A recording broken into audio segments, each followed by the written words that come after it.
The ISLM-FE model is a neat way of putting together everything that you've seen so far. We're going to look at the basics of it here. A more advanced level would be beyond the scope of the course. IS stands for investment saving. So if you remember, we had this thing called national savings, which is Y, national income, minus C, consumption, minus G, government purchases, right? And we had a diagram for it called the loanable funds market with NS and I is investment, and equilibrium interest rate, right? Now we call that at a certain level of GDP Y1. If the level of GDP increases, people can save more, right? So the NS is going to shift to the right. So this is stuff that you've seen before. You've seen the loanable funds market before, and you know how to shift it, right? So you'll just shift it to the right, and you get a new national savings line at a new level of GDP or at a new level of Y, right? So you get a new equilibrium E2 with the interest rate being lower, right? So when Y or GDP goes up, interest rate drops according to the investment savings curve, right? What we do is we draw a new diagram. We again have interest rate on the y-axis or on the vertical axis, but on the horizontal axis here we have real GDP. So what's new here is that usually we have real GDP versus price, but here we get real GDP versus interest rate. Okay, so this is a new part. You can think of Y1 and Y2 as being two levels of GDP. Y1 is less than Y2 based on how we constructed this scenario, very simple scenario. So you just correspond the two levels of interest rate with the two levels of GDP. So at Y1 we have E1 and at Y2 we have E2. Notice that they're at the same level of interest rate. All you do is connect the lines, connect the points, and you get the IS curve, right? So that's our investment saving curve. So the whole paradigm is different in terms of the x-axis where you have the real GDP. So pause here and draw this down, and if you can, try to have the two diagrams horizontally next to each other like I have it here.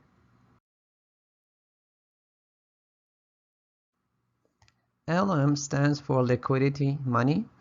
Liquidity means the money demand, and money refers to the money supply. So this is again old stuff. You've seen the money market with MDMS, equilibrium, and interest rate, right? Again, what we're going to look at is a change in GDP. So if you remember, you need to know your MDMS shifters here. If you remember, when national income goes up, there's going to be more transactions. And if there are more transactions, people need more money for their transactions. So money demand is going to increase. So you'll have to shift the money demand curve to the right.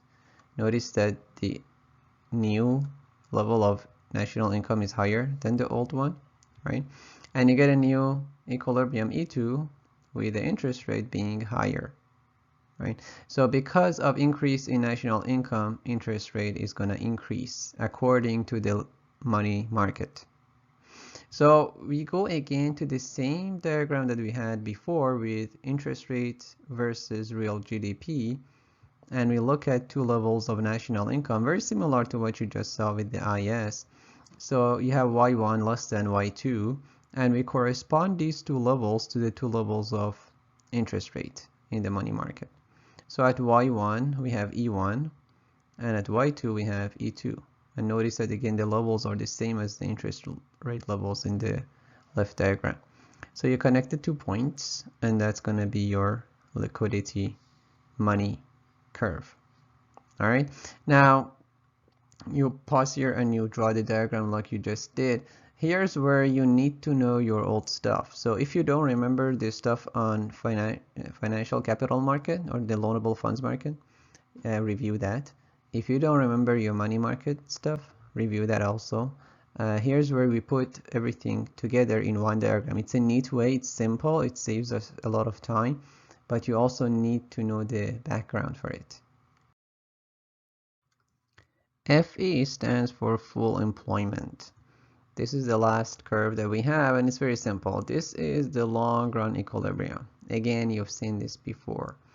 Long run is when wages and prices have adjusted. That's the situation of flexibility, and that's the same as our potential GDP, right? So you have the same diagram. Again, notice that the only difference is instead of price level here, we have the interest rate.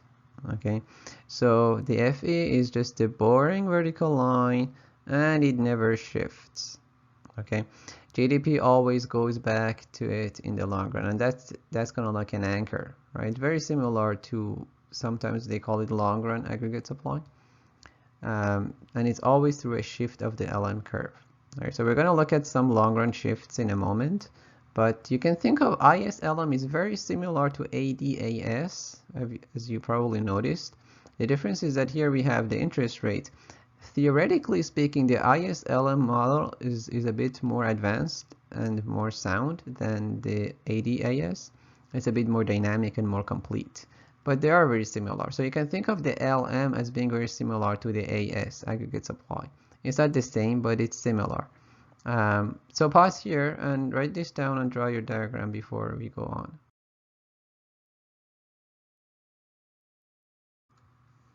Putting all this mess together, what we get is the IS sloping downward, the LM sloping upwards, and the FE in the middle, and you have your equilibrium point.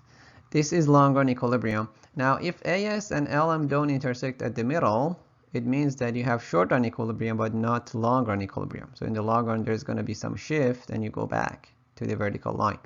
The shifters of these two are anything that would shift the AS or LM, which would mean anything that shifts the investment savings model, or which would shift the money demand, money supply model. Now, we're not going to go into all the details of these shifters. We're just going to look at two applications that you've seen before, and that should be a good way of putting things together. Let's see what happens when there is a monetary expansion. So this refers to monetary policy, and we're going to look at the short run. So SR here stands for short run. We're going to look at what happens in the short run and in the long run. These are things that you've seen before. You've done it with ADAS. Now we're going to see the same thing with ISLM, right? So a lot of things should sound familiar. So monetary expansion means more money supply. Think of the central bank printing more money, all right? So in your money market, you'll have to shift the money supply curve to the right. So draw your money market, just like you've seen before, and shift the money supply curve to the right. And we're going to focus on the short run here. Later on, you're going to see a long run also. So we get a new money supply curve and a new equilibrium, E2. And you can notice that the interest rate drops, right? Remember something, liquidity versus bonds. If the interest rate falls, then bonds are not so attractive anymore. Bonds are things that pay interest. So if people don't earn interest on bonds, then they're not going to be attracted to them. Instead, they're going to go with liquidity, right? So the interest rate is going to drop, and we can transfer now to the new model that we have and see how it works in the new model. So your initial level of GDP, we assume that we start at no gap, right? There is perfect full employment. The initial interest rate corresponds to the initial equilibrium. The new interest rate would have to correspond to something new. Now, if you remember, we had an assumption called ceteris paribus, all other things equal. So assuming the same level of GDP. GDP doesn't change initially. The only change is money supply. The central bank expands the money supply, the interest rate drops. So at the same level of GDP, we have a new level of interest rate. That's why you get a new LM curve, and you can see that it shifts to the right. Okay, so the short-run change of a monetary expansion is that the LM curve is going to shift to the right. Pause here, and I would suggest again draw two diagrams next to each other so that you can correspond them. All right, so here's where things might get a little bit messy, so I want to walk you through slowly. First of all, notice the new equilibrium. E2 is when the new GDP is higher than the old GDP. This is, if you remember, this is called an inflationary gap, right? The whole idea is that because of the monetary expansion, the interest rate fell. If interest rate is lower, what happens to borrowing? Are people going to borrow more or less? They borrow more, right? Because interest rate is the cost of borrowing. So the firms can invest more, right? And households can spend more. So GDP increases. We kind of know this from before. That's why Y2 is more than Y star, all right? And that's an inflationary gap. Inflationary gap, if you remember your ADAS, is where the price level goes up. And when the price level goes up, that's called an inflation. That's why we call it an inflationary gap, right? So P goes up. And here again is where you have to think about your shifters. Money demand is affected by the price level. If the prices are higher, the transaction demand for money increases. People need more money to make the same transactions as before. So the money demand curve is going to shift to the right. So initially we have P1, but then in the long run, the money demand is going to shift to a new price level, at a new price level to M2. And you get a new equilibrium here. This is your long run equilibrium, which is E3. Okay? And you can see that the interest rate increases. And what you have to do is basically just go back to your ISLM diagram and apply this. So initially the interest rate is low, but then the interest rate is gonna increase, which means that in the long run the LM curve is actually gonna shift back to the original level, which is LM1. So LM1 and LM3 are gonna be the same. The equilibrium, the final equilibrium, is gonna be the same as the initial equilibrium. Really what's happening is that the initial change is undone in the system. This is pretty much what you've seen before, the idea that in the long run we always go back to the equilibrium. It's the same thing, we're just using another model to show this. Now you might be like, hang on, how come the E2 in the ISLM diagram is not the same as the E2 in the money market? Well, in reality, the E2 in the money market would be slightly higher than here, so it's going to be somewhere in the middle, which means that there would be another MD diagram here, MD2 and MD3 basically. You will have 3 MDs instead of 2, but that would be a mess, so I decided to make it simpler for you. What you need to understand in all these things is the logic behind it, right? The graphs can be messy, but as long as you can relate to the things that you've seen before, that when the prices go up, MD also goes up, right? And this idea of the connection between the two diagrams, that should be fine. Again, these things can get a little bit advanced. You may need to review your notes on the money market and your notes on the investment savings market. Pause here and write down, this is the same diagram as the last slide, so just add it to the last one. What you just observed is a way of showing a very important concept in macroeconomics called the long-run neutrality of money. And this is what you've seen before. If there is a monetary expansion, if the money supply goes up, it shifts to the right and the interest rate drops. When the interest rate drops, it creates an inflationary gap. I'm just summarizing and wrapping up all of the mess that you saw. What you see here is a neat version of all the mess, basically, right? Inflationary gap means prices go up, and the result of that is that the money demand is going to increase. It shifts to the right, and because of that, the interest rate goes up, which means you're really back to square one. And that's what Friedman said. If you remember, we had this nice, my hero, Nobel Prize winner, Friedman's statement about inflation. Inflation is everywhere and always a monetary phenomenon, which means that a change in the money supply has no impact on real GDP, real interest rate, and investment in the long run. It only affects the price level, right? That's the idea. In the long run, money supply has no real effect. it's neutral. That's the neutrality of money. It only creates inflation. Okay, so you go back to square one. I love this other cartoon. So pause here and write down. Here's a second application. We can use the ISLM model to look at a fiscal expansion. So we look at the monetary expansion, now it's a fiscal expansion. And we're going to look at the short run first and then the long run. If you remember, fiscal expansion is when the government spends more money. So we're dealing with the national savings equation, and that's when the G goes up, and as a result, national savings will go down, right? So more G comes with lower national savings because government is spending more money. It means they're saving less.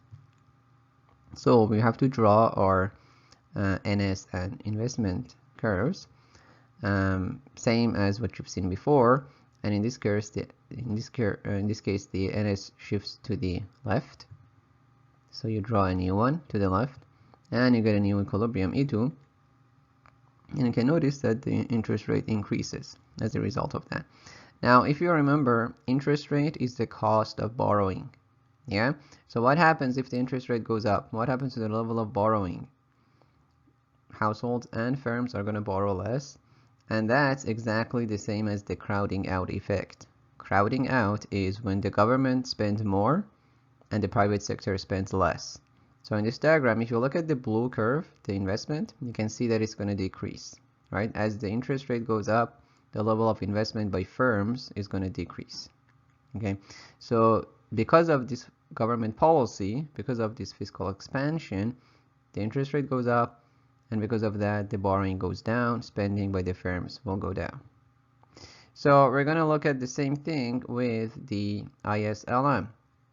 So what you have is initially the interest rate corresponds to, let's say, the full equilibrium, full employment equilibrium, and then the interest rate increases, right? And this comes from the loanable funds market, which means you're looking at the IS curve in this case. So the IS in the short run is going to shift to the right, and you get IS2. Now let's see what happens in the long run. So first of all, the equilibrium that is created because of this shock, because of the fiscal expansion, is somewhere above the initial GDP. So again, we have Y2 more than Y star, and that is called an inflationary gap, right? So inflationary gap is when the price is also higher. So the prices go up, and again, you have to think about the demand for money, right? So the demand for money is going to increase because there's going to be more money needed for the transactions. So you draw your money market, right? Notice that in the last slide we had the loanable funds market. Now we are doing the money market, right? So now we are just, moving around. And you have your initial equilibrium, but then in the long run, because of the increase in prices, the money demand is going to increase and shift to the right. So that corresponds to a higher price level. All right, and you get a new equilibrium E3 that's in the long run with the higher interest rate. Okay, so the interest rate is going to increase, and because of that, again, the money market always corresponds to the LM curve. The loanable funds market always corresponds to the IS curve. So here you will have to shift the LM to the left, and you close the gap, right? So you get a new equilibrium E3 where the gap is closed. So one thing here is that this can be quite confusing, right? I mean, you watch this and you go, oh no, there are 3 graphs and so many shifts, so what's going on? Well, if you go step by step, it's not that bad, and you should be able to handle the logic behind it, right? So the graph can be confusing, but here's how I would summarize this. So these are the important points. You might want to write these down. First of all, what kind of a gap is there, right? So if you look at this Y2, you should be able to tell that, oh, Y2 is more than Y star, so that's an inflationary gap. That's number one. That's an important observation to make. Second point is that inflationary gap implies that the prices are higher. That's the second point, right? So you should be able to infer that, oh, inflationary gap means that prices are higher. And the third point is that the money demand is going to increase when the prices are higher. And that's it. That's pretty much what you need to know in terms of the logic of it. So pause here, draw your graphs. Again, I think it's a good idea to have them side by side and show both short run and long run. This is really a continuation. So in this case, you have three diagrams. You have the ISLM in the middle if you want. You have the money market on one side, and then you have the loanable funds on the other side. All right, so pause here. What we just saw with the fiscal policy was to illustrate this idea of the crowding out effect. All right, so this is something you've seen before multiple times. We're just using another model which kind of incorporates everything in one place to illustrate the same thing, right? Now, crowding out is kind of like when people, like, screw it, I'm out of here, right? So crowding out is when the government spending goes up, that causes the national saving to go down. And because of that, interest rate would go up. And interest rate is the cost of borrowing, right? So that's the key thing. Interest rate is the cost of borrowing. So it discourages borrowing, which means investment by the firms would go down. Firms are going to borrow less because they would have to pay more interest when they return it. Public spending crowds out private spending, right? So you can think of it as public spending going up, but the private sector not doing so well. Pause here. As we come to the end of this course, and as you walk out of the course, you're going to forget a lot of the details and the theories, but some of the main ideas, the main things that are the conclusions of all these applications would stay with you. So here, I want to wrap up some of these things that we learned. So one important consideration here is that concentration of power is dangerous. All right, this is something that could go beyond economics. This is something that you can take out into your everyday life. What's an example of concentration of power? Government. So government is an organization which has a lot of power centralized. All right, and we've learned throughout history that whenever power is concentrated, that creates a lot of risks, a lot of possible problems, whether that's financial power or political power, economic power or political power. Doesn't make a difference. As long as there's concentration, then you want to avoid that. We want to divide power. Okay, so some criteria for assessing any system or policy. 1. How does this affect the freedom of the individual members of the society? So whenever you come up with whenever you come across a policy like a fiscal expansion or a monetary expansion, or public healthcare, public education, and so forth, think about this idea of freedom. How does it affect the freedom of individuals? That is a salient value that we hold, and we better give priority to that over pretty much all other values. So think of this. Are you jumping from the right to the left or from the left to the right? Yeah, that makes a difference. And are the decisions made by those who bear the consequences? Or are the decisions made by people who don't bear the consequences? This is quite important, right? This is basically incentives, right? So one problem with government is that in the government decision making, the people who make decisions at the government, the bureaucrats, they don't really bear the consequences of that. It's not like a business where you go out of business if you make a mess, right? The government can make a mess and they're fine, That's one of the reasons why in economics we don't really favor more government intervention, because there is no responsibility in that sense. All right. Now, I think I've done my fair share of brainwashing in this course, and you probably noticed that. So here's the thing. The point of these courses that you take is to learn a certain discipline, whether it's economics or history or psychology.